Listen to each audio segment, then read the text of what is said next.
This is the Gerry Callahan Show.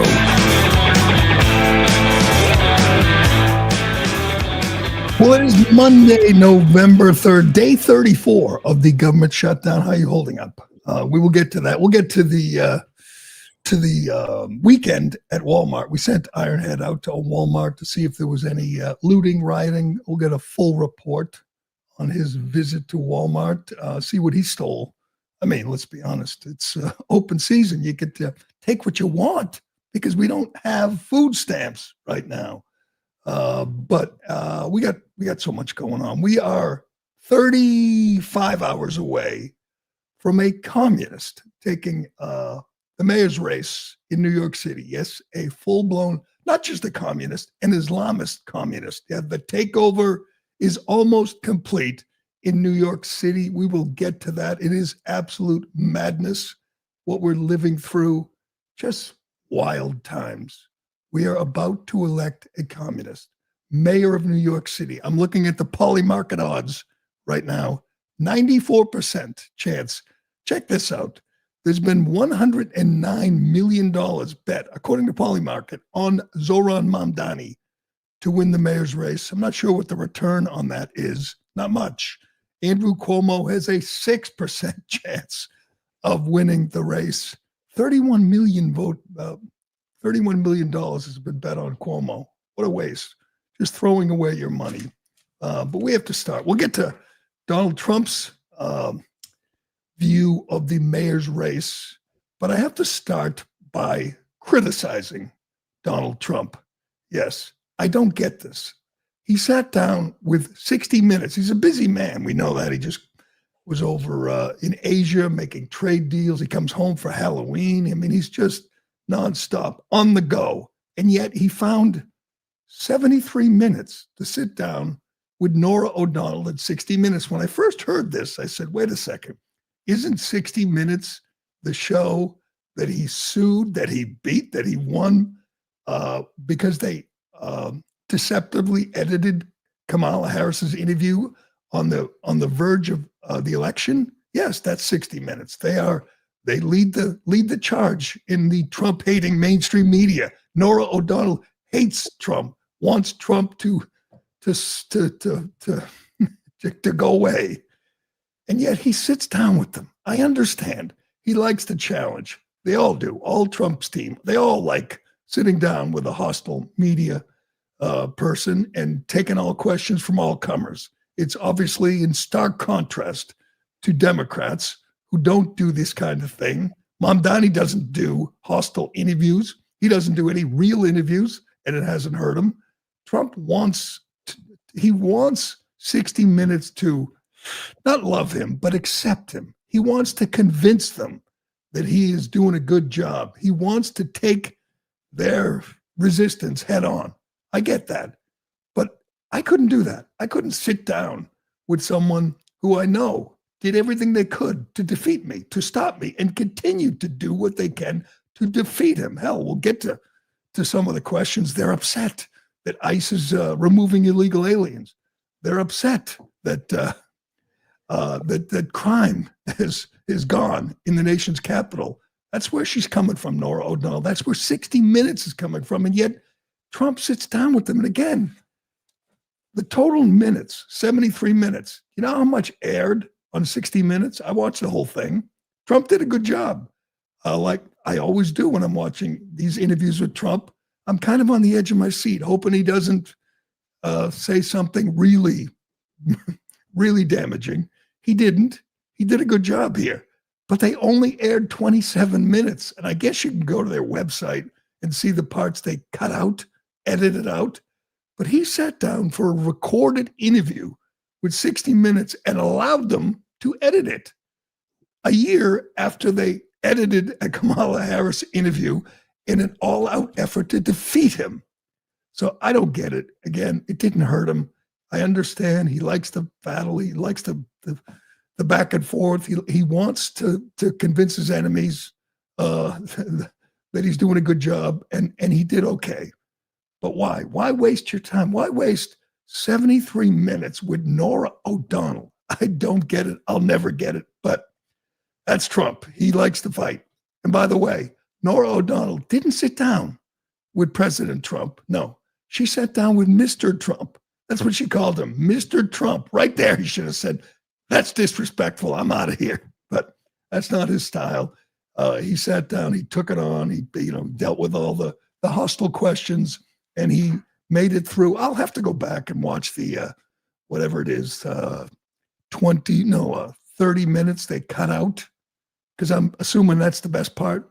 But the part I watched was good. He did a good job. We'll get to all the highlights, and we'll get to Mamdani's final push. Let me just tease it.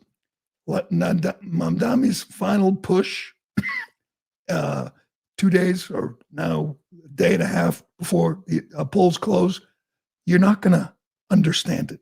Okay, let me just say, you're not going to understand it. It's not in English. That's where we are. The mayor, the leading candidate for mayor of New York City, is making his final argument to the voters, and he's not doing it in English. But Trump did it in English, and it was good. I'll get to some of my favorite parts. I want to get to Nora O'Donnell pushing back on the ICE effort to remove illegal aliens. To me, this is the most important question. This is the most important issue. This is why Trump's president, because people, average people, normal people, Republicans, Democrats, doesn't matter. They know what Joe Biden did to this country. The answer to every question, every hostile question about the illegal alien invasion, about Trump's effort to get illegals out, to make our country safer, to solve all the problems that illegal immigration has brought. The answer to all of it is, why don't you ask Joe Biden? Why don't you ask Kamala Harris? Why don't you ask Alejandro Mayorkas? Ask Democrats. Why did they do this to the country? I think we know. I think we're pretty sure we know they were trying to change the demographics, and they made a lot of headway. But the problem we have with ICE, rounding up illegals, according to, Democrats, the media, that's a problem. That's all on Biden. When someone lets in 15 to 20 million illegal aliens, including terrorists and gang members, and then the country elects someone to clean up that mess, the problem isn't with the guy trying to clean the mess up. The mess was made by Biden. He should answer every question. I know he mentioned Biden a lot by saying, what do you want us to do? He let 15 million illegals in this country. He let gang members and terrorists into the country. We're trying to get them out. And you're focusing on one case where someone was apprehended when they broke the window in the car. Oh, no. You're focusing on some person who was detained mistakenly and then released. That's going to happen. When a president lets 15 million illegals in by design as a strategy, we are going to do everything in our power to fix that problem, to clean up the mess. And you're blaming us? Why don't you blame the last guy? Why don't you focus on the fact that we have this crisis in the first place, not caused by Trump, not caused by Republicans, but by Democrats who want to change the electorate. It's that simple. We'll get to Musk. Musk explains the whole thing. And anyone who's paying attention knows that we had a major problem. And if Kamala Harris had somehow won, it would be doubled, tripled. It'd be over as a country. We could never recover from the damage they would be able to do in the next 4 years. That's a fact. All Trump is doing, all Tom Homan and Kristi Noem are doing, is what the voters want, and what Biden did to the country. They're trying to fix it, solve it, end it. That's all. And yet it upsets Democrats. Oh, look, every day you hear it from Liz Warren and the Pod Save America guys. And, oh, look, they had detained some woman and then they let her go. Oh, my God, the inhumanity of it all. You want to talk inhumanity? Can we talk again about Laken Riley or Jocelyn Nungaray or any number of Americans who were victimized, who were murdered, raped by illegal aliens? We've gone over that for 4 years, 5 years. What Trump's doing is trying to fix it, trying to save us. And I love this because he was unapologetic. Again, he's sitting down. He knows where Nora O'Donnell is coming from. He knows why 60 Minutes wants to do this. They want to make it look like Trump's the bad guy, that he's gone too far. And Trump pushes back beautifully. Here's the best back and forth in this 73-minute interview. Go ahead. More recently, Americans have been watching videos of ICE tackling a young mother, tear gas being used in a Chicago residential neighborhood, and the smashing of car windows. Have some of these raids gone too far? No, I think they haven't gone far enough because we've been held back by the judges, by the liberal judges that were put in by Biden and by Obama. You're okay with those tactics? Yeah, because you have to get the people out. You have to look at the people. Many of them are murderers. Many of them are people that were thrown out of their countries because they were, criminals. You know what? He did a good job here. I wish he could be more specific. I wish he could mention some of the people they've removed. I wish he could mention Laken Riley or Jocelyn Nungaray or Rachel Marin or the 3 people who were just killed on a Florida highway by an illegal alien who can't understand English, who was given a CDL by Gavin Newsom. I wish he could go through the names, specific names, people victimized. But she shows you video. It says, oh, look, this woman was tackled. Yeah? Is she a legal alien? That means she's a criminal. Here's what we have to say. Here's how we have to put it. These are criminals, just like if any other criminal, just like native-born criminals, just like drug dealers, just like bank robbers. So you go after criminals to get them off the street. What's the difference if this weren't ICE, if it were the DEA and they were trying to get drug dealers and they were trying to bust drug dealers? I mean, what if it were the U.S. Marshals and they were trying to grab people who escaped from prison? They're criminals, they're on the run, they're fugitives, and you're trying to get them. What's the difference? These people committed crimes, came into the country illegally. Most of them committed violent, heinous crimes after Joe Biden let them into the country, and we're trying to get them. So why wouldn't we use the same tactics you use to get other criminals, that you use to get drug dealers or bank robbers? What's the difference? Why should they stop ICE? You would never stop the DEA. You'd never stop the FBI. You wouldn't stop the marshals from doing their job and getting criminals. This is no different. This is a federal law enforcement agency assigned, tasked with getting criminals. So they're getting criminals, and Nora O'Donnell's upset that they used tear gas. By the way, they used that tear gas after they were pelted with rocks. They hit Greg Bavino, the head of ICE in Chicago. They hit him with a rock. They responded with tear gas. That didn't kill anybody, didn't even hurt anybody. But she doesn't want them to use tear gas to get violent criminals off the street. This is good. This is another one of those 80-20 issues, and Democrats are digging in their heels, saying, no, please leave our criminals alone. Please don't stop crime in our city. Trump gets to D.C., and the effort they've made to stop, essentially end violent crime in the nation's capital. We've obviously talked about that. You can walk the streets. You can go to Union Station. You don't see bums. You don't see homeless drug addicts, and you don't see carjackers. Crime has fallen off a cliff. Nora O'Donnell says she lives in D.C., but of course, she hasn't noticed. I'm just too busy. I haven't noticed that we don't have crime in my hometown. Check this out. But we're cleaning up our cities. I campaigned on crime, but I've done a much better job on crime than I thought. The crime numbers are way down, even though we have a lot more people in our country that really shouldn't be here, and many of them are stone cold, hard criminals. When I look at D.C. now, you can walk down the middle of the street. You can have your daughter, who's 10 years old, meet you at the park. She's going to be okay. In She certain would have parts been of murdered. DC. Well, I live almost, in DC. Well, Certain parts you of tell DC. me, how big a difference is DC now compared to what it was a year ago? Right? I mean, you have to be honest with me. People in the White House, they walk up to me, young ladies I've never seen, sir, thank you very much. I know they don't even have to tell me what they're thanking me for.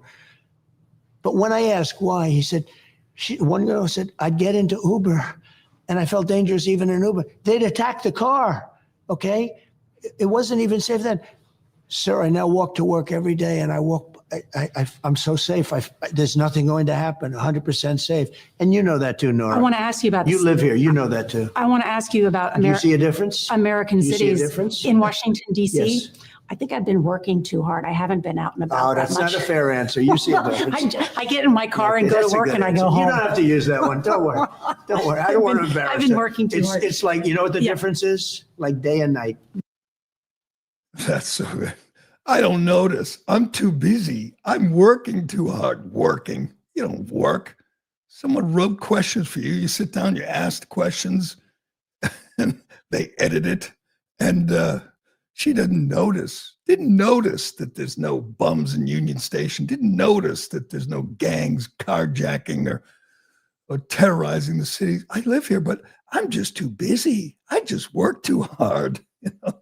My only regret is that Leslie Stahl didn't do this interview because he embarrassed her last time. And she's so ill-prepared and just so lazy. She just doesn't even do any homework, any prep. She would have been humiliated by that. But they can't even admit that DC is safer. Yeah, I live here. It's safer. Good job. Thank you. It's safer. They can't because they're just not allowed to agree, to admit that anything Trump has done is good for the city, is good for the country. But this could be my favorite moment, though. Nora O'Donnell obviously has to ask about Mamdani. Obviously, it's a big story. We're a day away from our most important city electing a communist Muslim fanatic as mayor. It is 5 alarm time. This is frightening what's happening in our biggest city, in our most important city. The financial capital of the world is going to elect a communist who wants government-owned grocery stores, who wants to seize the means of production, who wants government to take over housing. He wants to freeze the rent, make buses free. He wants to open the prisons. He wants to get rid of the gang database. We'll get to all the highlights of Mamdani's campaign, but Nora O'Donnell sees a lot of similarities between Trump and Mamdani. I love that. A lot of people say he reminds them of you. What? Could there be two people less similar who have less in common than Trump and Mamdani? Trump's a capitalist. I mean, we pretty much know that.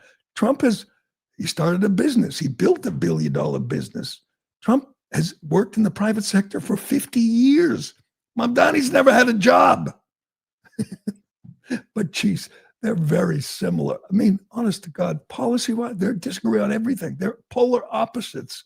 But no, this is the narrative from the mainstream media. He's just like you. He's an outsider. Yeah, sure. Check this out. Zorhan Mamdani, 34-year-old Democratic socialist. He's the communist, not socialist, communist. He's far worse than a socialist. Some people have compared him to a left-wing version of you, charismatic, breaking the old rules. What do you think about that? Well, I think I'm a much better looking person than him, right?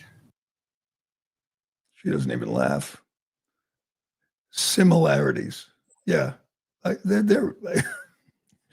What similarities could there be? Oh, charismatic. Charismatic? How about smarmy and sleazy and phony?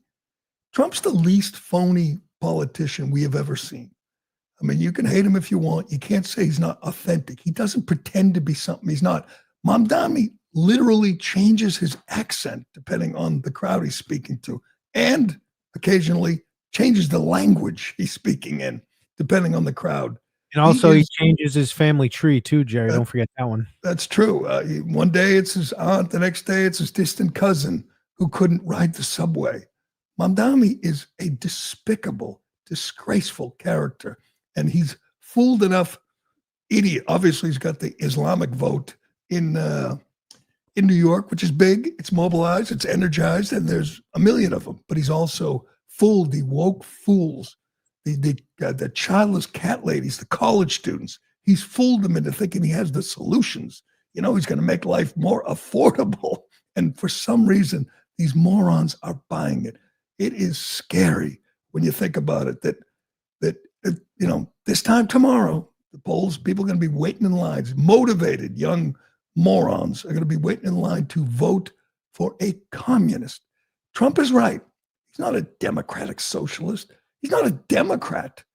He is a communist, and he's only 34, but he's got a long record here. We got a lot of receipts. We played you the sound. We played you the clip where he says the end goal is to seize the means of production. That should be disqualifying in the United States. Right there and then you say, wait, hold on. We're a lot of things, but we're not communist. We might have crazy liberals in New York City. We might have, the Hamas supporters marching through campus. But as a city, an important city, we can't have communism. But it's coming, man. It's coming. And all we can do now is sit back and watch. Here is Mamdani. And again, you're not going to see this on 60 Minutes. You're not going to see this on George Stephanopoulos or Joe Scarborough. Here he's explaining how they're going to take over housing. The city is going to take over housing, buy up housing, and create utopia. Government-owned, housing projects. How has that worked out in the past? And what problem could that possibly solve? Listen to this scummy snake oil salesman. Go further toward the Vienna model.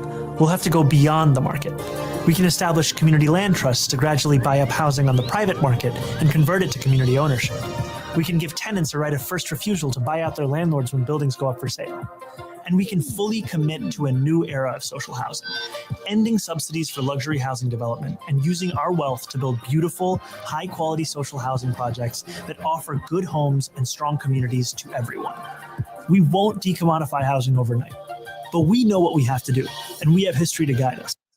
Decommodify housing and build beautiful, big, beautiful public housing projects. Beautiful social communes. Big, you know what? They'll be big. He's got that part right. You think they'll be beautiful? Have we learned anything about government-owned, government-run housing in New York City? Right now, there are thousands of landlords just planning their exit. There are thousands of achievers, of makers, of people who pay the bill, pay the taxes, who are right now online looking at real estate in Florida and Tennessee and Connecticut and everywhere else. There is going to be an exodus because of this smiling, smarmy, phony. He's got and if you're just listening, that was a cartoon presentation, kind of showing the people in the housing project watering their flowers that grow big and beautiful on the windowsill. That's not the way it works in government-owned, government-run housing. Man, this is going to be a disaster. But you know what? Let's give him a chance. Let's listen to his final push to voters. It is one day left on the campaign trail. He's out there. He's walking the streets. He's shaking hands. He was out there for the New York Marathon yesterday. I believe he was crossing the Brooklyn Bridge this morning at 6 a.m., shaking hands, smiling, convincing as many of these brain-dead morons to vote for him as possible. It's going to work. He's going to win. It's all, and you can blame the Democrats. They gave you an alternative, the sleazy, creepy criminal Andrew Cuomo or the communists. Here is the communists' final push to New York voters in New York City, New York State, United States of America. Here he is, trying to convince you one last time to vote for him. كعمدة رح جمد الإيجارات لأكثر من 2,000,000 شخص وخلي الباصات سريعة ومجانا وأضمن رعاية الأطفال شاملة لكل العائلات. ويمكن ما فيني أقنعك إنه الكنافة النابلسية بستانواي أطيب من نيوجيرسي، بس بوعدكم إني رح أشتغل بكل جهدي لأسهل عليكم بفتح مشاريعكم الصغيرة وتدفعوا إيجاركم وتبنوا مستقبلكم في مدينة نيويورك. التصويت المبكر مفتوح الآن حتى 2 نوفمبر ويوم الانتخابات يوم 4 نوفمبر. You said it's going to make it easier to start a small business. Funny, his last pitch in Arabic doesn't mention anything about spending $65 million for sex changes for kids or legalizing sex work or legalizing drugs or opening the prisons. Didn't mention any of those things. Didn't mention his great affection for the LGBT community. Didn't show him with drag queens in that He's made many appearances with drag queens. He loves drag queens. Funny he didn't mention that to the Arabic-speaking voters. That is amazing that we have a guy doing a commercial, doing an ad, speaking in Arabic in New York City on the final day of campaigning for mayor. The city's been hijacked. We've gone over the numbers. If it was American-born voters, he loses in a landslide. If it's foreign-born, more than 60% of foreign-born voters in New York City are voting for the communist. They love him. They are importing there to here. That's what you get when you bring people from there here. You get there. You get a very concerning situation. And all I could say is we're going to sit back and watch. We're going to sit back and wait for the no-go zones. We're going to sit back and watch people march in the streets with Hamas flags. You're going to wait. You're going to see people who are sounding the call to prayer at 5 a.m. You're going to see people who don't want to see Christmas lights, Christmas celebrations. They're going to be places where they're going to tell you, you look too Jewish. You can't go in that neighborhood. You can't walk your dog there because Muslims don't like dogs. These things have all happened in London. They've all happened across Western Europe. They're going to happen here. And beginning on January 1, get ready. That's what they're voting for overwhelmingly. We are on the precipice. By the way, we talk about Trump going into the lion's den, going to 60 Minutes. This guy doesn't do any hostile interviews. He refused to go on with Maria Bartiromo. He refused to sit down with the New York Post. Said, why? Well, I don't need you. And he doesn't. He doesn't need you. He'll sit down with some Arabic language newspaper or website, but he won't sit down with the New York Post because he knows he'll get real questions. And he'll be asked, do you really think government grocery stores are going to work? Are you really going to get rid of the gang database? Are you really going to get rid of the elite SWAT unit in the New York Police Department? We know the answer. It's yes. Day one, January 1st, he's going to order his police commissioner to disband the elite SWAT unit. He's going to order him to delete the gang database. He's going to order them not to arrest petty criminals, pickpockets, shoplifters. That's coming to New York City. That's what the voters want. I guess they're going to get it good and hard. It is going to be fascinating and sad to see it happen in our biggest, most important city. It's going to happen in Minneapolis too, by the way. We got a mayor of Minneapolis who's not even as smart or as charismatic as Mamdani. He's about to win in Minneapolis, and his number one priority is protecting illegal aliens from ICE. That's the new mayor of Minneapolis. That's the new mayor of New York City. As the media likes to say, as Obama likes to say, it is a dark time in this country, and we were about to see that unfold in New York City. It is scary, and it is happening. 94% chance that Zohran Mamdani prevails tomorrow in New York City. All right, we got a lot to get to here.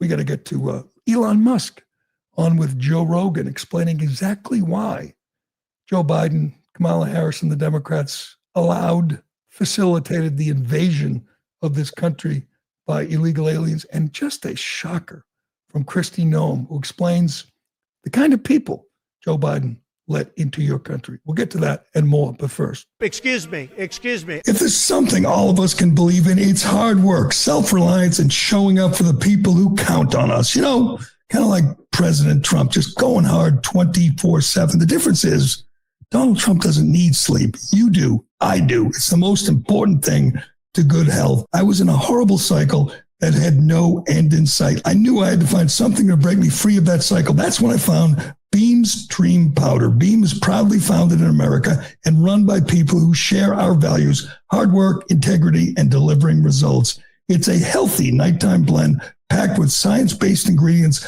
shown to improve sleep so you can wake up refreshed and ready to take on the day. Dream is made with a powerful blend of all natural ingredients: reishi, magnesium, L-theanine, and melatonin. Here's the deal. Beam is giving my listeners the ultimate Patriot discount of up to 40% off. Try their best-selling green powder and get up to 40% off for a limited time. So with my discount code Gerry, G-E-R-R-Y, you can get the best-selling dream powder for just $39. Go to shopbeam.com/Gerry. Use code word Gerry at checkout. That's shopbeam.com/Gerry. Use code word Gerry for up to 40% off. Tell you, I needed my Beam on Saturday night. I watched an entire baseball game for the first time in, 5 years, and it was spectacular. We'll get to that. We will get to Game 7, which was just incredible entertainment. Nothing better than seeing players perform under immense pressure. And that's what we saw. Some of them came through and some of them not so much. We'll get to that, but we got to get to Gavin Newsom, who is, let's be honest, he's in full campaign mode. He's supposed to be governing California, which is a disaster. They're not rebuilding any of the houses that were destroyed in the fire in Pacific Palisades or Malibu. Not going to worry about that. He is running for president. He's nonstop doing podcasts and TV interviews. And we learned something that really bothers Gavin Newsom. Not a guy, sleeping with his best friend's wife. That's not a big deal. Not a guy who locked down his whole state and then went to the French Laundry for a nice dinner. That's nothing. What really bothers Gavin Newsom is politicians who lie. This guy, here's why he's going to be an epic failure, is he's so incredibly phony. Again, we talk about Trump and, he's running against Trump, even though Trump's not running. And he's the exact opposite. Nothing real. He doesn't have a principle. He doesn't have a genuine conviction. Nothing. He's just a complete creation, just a complete fabrication as a human being. There's nothing sincere, nothing authentic about him. I think even Democrats look at him and say, he's just too sleazy. He's just too phony. I mean, he looks good. He can speak well, but he doesn't believe in anything. He's an empty vessel, just a soulless creature. Here he is telling you what really upsets him about politicians. Go ahead. Nothing I dislike more than the politician that sits there and lies to you. And we all just sit there rolling our eyes going, give me a break. Nothing upsets Gavin Newsom more than a politician who will look at you and lie to you. I can't imagine how it's going to work. When he's officially a candidate, he's on the campaign trail, he's on the debate stage, and someone says, well, in California, you have the highest unemployment, the highest taxes, the highest crime, highest number of illegal aliens. And he'll sit there, yeah, but what? We have a good weather? We have a big state. We have 40 million people. So what did you do as governor to improve the state? What did you do that makes you think that we want to elevate you to the White House? I'm looking forward to it. He's such a creep. He's such a phony. And you know what? More than anybody, he benefited from the influx of illegal aliens. That's the way it works. California is about to pass Proposition 50, which will redistrict, get rid of all the Republicans. A state that had, 42% voted for Trump, they can have no Republicans because Gavin Newsom is pushing. This proposition will allow them to redistrict every Republican out of office. That's happening in California. It's leading in the polls, and tomorrow they're going to vote for it to just get rid of all Republicans. They couldn't have done this without illegal aliens. That changed everything, and California is gone. It's hopeless. As we know, Republican can't win, certainly not statewide. You can't win. You're never going to have a senator, and you're going to have no congressmen left who are Republicans, even though, 40% of the state is Republican. But let's get to Musk, because this was fascinating. I couldn't stop listening. Elon Musk with Joe Rogan. It's 3.5 hours. I don't know how people do this. I spent the weekend listening to this, and I still haven't finished. Every chance I had, I popped in my headphones and I listened to it because, I mean, this is a really important voice. This is the richest man in the world, one of the smartest men in the world, our greatest entrepreneur, our greatest inventor, achiever, just an incredible person. And he talked a lot about his efforts at Doge, uncovering hundreds of billions of fraud and abuse and waste, Democrats fighting, pushing back. Here he simplifies it. And I don't know why everybody doesn't understand this. We look at the country, we look at the major problem we have with illegal aliens, everything, crime, hell, housing, prices, everything. They affect everything. The 15 to 20 million people Joe Biden and the Democrats led into the country. It's not good for the country. It's bad. We should all agree with that. It's bad, and Trump is trying to fix it. And here's Musk explaining exactly why Democrats are fighting tooth and nail to keep illegals in your neighborhood. Go ahead. The reason you have the standoff is because if the hundreds of billions of dollars to create a financial incentive to have this giant magnet to attract illegals from every part of Earth to these states, if that is turned off, the illegals will leave because they're no longer being paid to come to the United States and stay here. Wow. And then they will lose a lot of voters. The Democratic Party will lose a lot of voters. And they would have a very difficult job if this is kicked out of reintroducing it into a new bill. Yes. Especially once things start normalizing. Yes. So in a nutshell, the Democratic Party wants to destroy democracy by importing voters. And the Republican Party disagrees with that. And the ruse is that if you don't accept what they're doing, then you're a threat to democracy. Yes. As they try to destroy democracy. Yes. By importing voters. That is and literally what they're doing. People to only vote for them and overwhelming the system. Yes. And by the way, it's a strategy that, if allowed to work, would work. And in fact, has worked. California is supermajority Democrat. Yeah. And there's so much gerrymandering that occurs. It's crazy. And there's going to be more. California's done. It's over. Every congressperson, every senator, every statewide office will be Democrat, and there will be no representation for Republicans. They're all gone. And, Republicans will do it, but they can't keep up with Democrats. Hell, we have zero Republican congressmen in New England.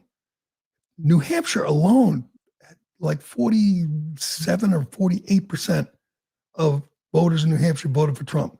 They have zero Republican representatives. Maine, Vermont, Connecticut, Rhode Island, Massachusetts, zero. They've already gerrymandered. They've already done it. They've already eliminated their opposition. And they're going to double down in California and other places. And Republicans have to do the same. It's the only way. Here's another clip. Get me Kristi Noem. This is amazing to me. Why this isn't a bigger deal? Why isn't this a huge issue obviously hopefully it will be in 2026. But we didn't just import potential Democrats. We imported potential terrorists. And we know the FBI broke up a terrorist ring in Dearborn, Michigan. Surprise. The other day. There's going to be more of that. Because according to Kristi Noem, if I have this right, 6,000 illegals on the terror watch list were not only allowed into the country, but were given social security numbers. How come no one's in jail? Why is no one under arrest? Why is there nobody? I don't care if it's Joe Biden and he's on his last legs and he's barely breathing. There has to be consequences. We can't just say, yeah, they let 6,000 terrorists in the country and we're going to get them out. Well, if no one pays a price for that, what makes you think they won't do it again if they win in 2028? Listen to this. This got no coverage, nothing over the weekend. But here's Secretary Kristi Noem telling you just how nefarious this whole effort was by the Democrats. Go ahead. He's brilliant. He's going to be working to make sure that individuals who got Social Security numbers in this country should be using them for the right things, and they shouldn't be on our benefit programs. You know, we have over 6,000 individuals that have been identified through their work already that have been on the terrorist watch list, that they are known criminals. How does that happen, Madam Secretary? How does that happen? It happens when you put a train wreck like Joe Biden in the White House, and it's going to be a lot of work to clean it up. But just in the last 4.5 years, we've had over 9 million people get Social Security numbers that are not U.S. citizens. So they may be people who have some sort of legal status, but a lot of them are illegals that were given a Social Security number in just the last 4.5 years that we're going to have to figure out if they should be here, if they are here legally under a program.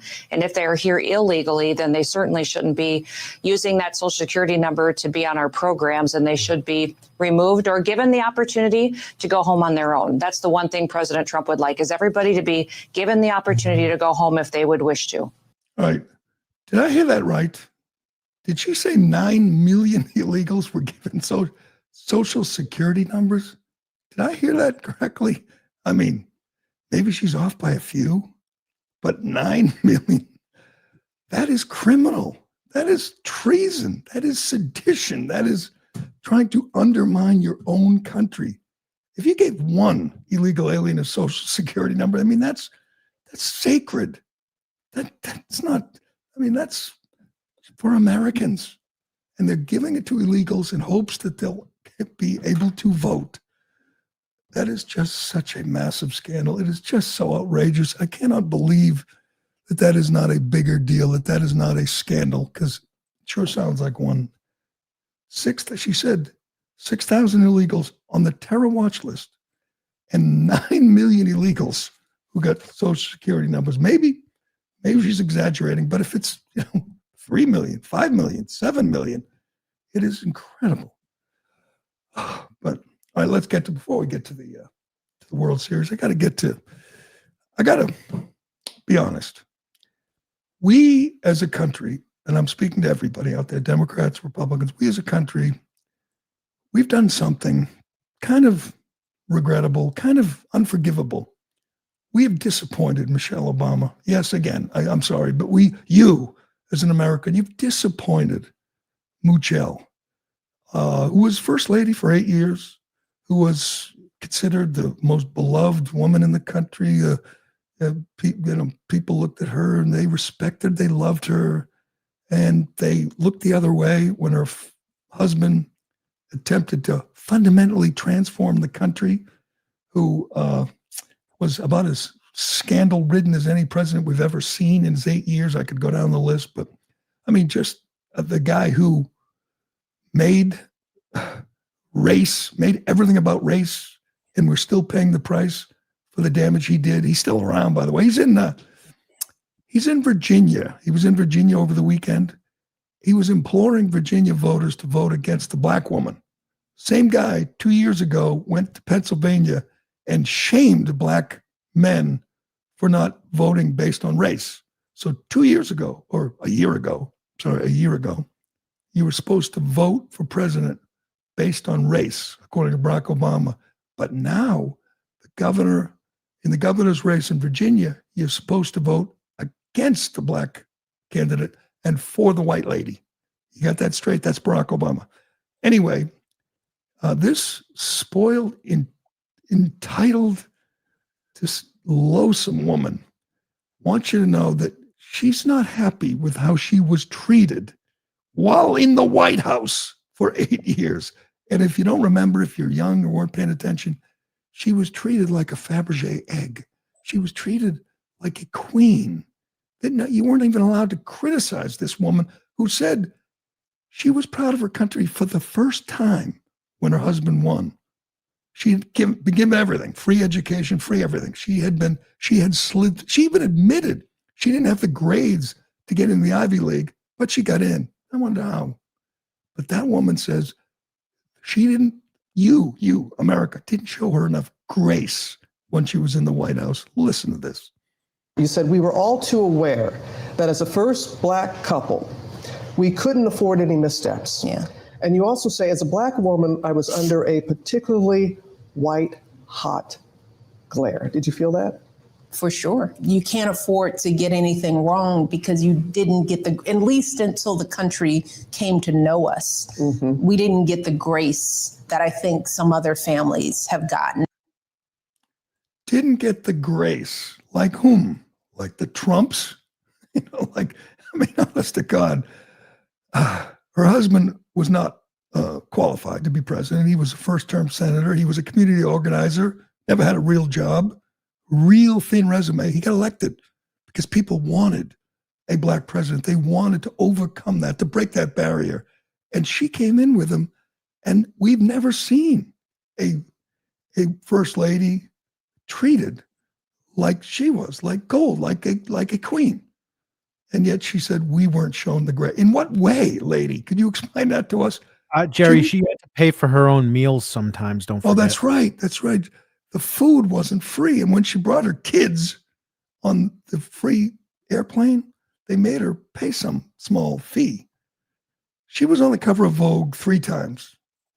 I mean, obviously, she's incredibly glamorous, much, much more glamorous than Melania Trump, much more beautiful than Melania Trump. So I could see why Melania Trump has never been on the cover of Vogue. This ungrateful, entitled woman, she graced the cover many times, and we're supposed to all pretend, isn't she beautiful? Isn't she gorgeous? Oh, she's just, you know what? Every time I hear her speak, I feel bad for Barack, who I hate, but I feel bad for him. All right, before we go, we got to get to this World Series, because here's what I did Saturday night. You know what? I said, what the hell? I love Game 7s in any sport. I love pressure-packed sports. I love, the Ryder Cup, the Masters, the Super Bowl, you name it. When the pressure's on, I can't look away. So I say, I'm going to watch a baseball game for the first time in, 5 years, a whole game. And I did. And I couldn't look away. I mean, it was riveting. As amazing. As Bill Veck once said, baseball is a great game because it has survived the idiots who run it. And I can't stand, the owners. I hate the Dodgers. I hate the commissioner. I hate, obviously, the Red Sox. Decent people don't root for these people. The Pizzutis who own the Red Sox are despicable people, and you can't root for them. I mean, I don't know how anybody could, but I guess people still do. They turn a blind eye to the rotten people who run the team, and they root for their team. I can't do that, but I didn't really care who won. I decided I was going to root against the Dodgers because they're the most woke team. The Sisters are perpetual indulgence. They're big Dodger fans. They get to throw at the first pitch. It's as woke as any team. So I'm rooting against the Dodgers. I'm rooting for the Blue Jays, and the Blue Jays just blow it. But they had their chances, man. It was just fascinating to watch. Game 7s are great, especially when it's the last game, the World Series, because they empty the bullpen. And Ohtani starts the game, doesn't have his best stuff, gets yanked, doesn't do anything in this game. You're expecting him to be the star. He was not. Yamamoto was. But there were just a couple of moments where I was screaming. One moment, maybe it's just me. 9th inning, the Blue Jays have the bases loaded and 1 out. They just need a fly ball to the outfield. They just need something, a bloop, maybe a slow ground ball, and they win the World Series. And the hitter, Dalton Varsho, the Gold Glove center fielder, it's a ground ball to second base to Miguel Rojas, the hero, the guy who hit a homer. And pinch runner, Kiner Falefa. I never heard of the guy. He was pinch running for Bo Bichette. This drove me nuts. And again, I don't know why I let it bother me, but I did. It's a ground ball to second base. I say, game over. Because the second baseman, Miguel Rojas, kind of fell back, kind of stumbled. So I'm saying, it's over. Blue Jays win. Isaiah Kiner Falefa didn't have a big lead. He didn't get a good jump. He didn't run through the base. He went home, he slid, he was out at the plate. And I'm saying, how is that possible? You have to have a big lead. You have to, because it's a force play. If it's second and third, no one on first, I understand. Or guy on third, but no one else on base, I understand. But this is bases loaded, ground ball, he's coming home. You have to get a good jump. You have to go hard. And he didn't. And I don't know if he's going to, live forever as a GOAT, be one of those guys, but I won't even remember his name. I've already forgot it. Isaiah Kiner Falafa blew it, in my opinion. And Dave Roberts managed his ass off. Every move he made worked out. It was disappointing, but man, what a great game. The ratings, they got 26 million people to watch. That's the most since 2017. But check this out. In 91, I believe, Twins Braves had 50 million people. So baseball is still dying. But man, they put on a good show Saturday night. It was too bad watching the Dodgers win is like, no one, you can't root for the Dodgers, but they earned it. It was intense. It was great. It was very entertaining. And I'm glad I actually sat and watched. Baseball is still great. It's just run by fools and charlatans and crooks and woke a-holes, but it was fun to watch. It was better than any football game I saw over the weekend. By the way, here's our quick Patriot update. They survived. They got lucky. Yes. They won by 1 point on a missed extra point against a bad Falcons team. But here's what head coach Mike Vrabel has to do. He has to watch highlights or lowlights from the game last night. Washington, Seattle, and Jaden Daniels, who went one pick ahead of Drake May, who was a stud, who took his team to the playoffs last year. His arm bent in the wrong direction, running the ball on a meaningless play in a 38-7 game, I believe. Shouldn't have been out there. You have to protect your young quarterback at all costs. The only thing stopping the Patriots from going to the playoffs is that if Drake May has his arm bent in a way that it's not supposed to bend, and then it's over. Your season is over. Why? Dan Quinn, why was he in the game? Why? I love this idea that, it's football. Men play football. Football play. You just blew your whole season. It's over. Your quarterback, your stud, your star is gone. Hell, you'll be lucky if he's back to start of next year, the looks of that injury. But that has to be a priority. Don't let your QB get hurt. Drake May, like all these young QBs, loves to run. He's a good runner, a very good runner. But you got to protect him from himself. That's my advice for. They're very lucky that wasn't his throwing arm. That's true, but he's gone for the year. Their season's over, just like that. I know they were struggling, and it just sucks because these guys are so fun to watch. These young QBs, and they're all starting from that class. All of them: Bo Nix, J.J. McCarthy, and Caleb Williams, and Drake May. You got to make sure you don't lose him on a meaningless play like the Redskins. Like the Redskins did. Just it's too bad. All right, we got to go. We got to get ready for tomorrow. Big day. We hand the city of New York over to an Islamist, communist, radical, fanatic. Crazy times, as Barack Obama said, dark times in America. We'll be watching and following that closely, and I'm sure we'll be talking about it for days and days and days. But that will do it for today. Thanks for watching. Thanks for listening. I'm Gerry Callahan. This is The Callahan Show, and we will do it again tomorrow. Zorhan Mandami, 34-year-old Democratic Socialist. He's the front Communist, not socialist, communist. He's far worse than a socialist. Some people have compared him to a left-wing version of you, charismatic, breaking the old rules. What do you think about that? Well, I think I'm a much better looking person than him, right?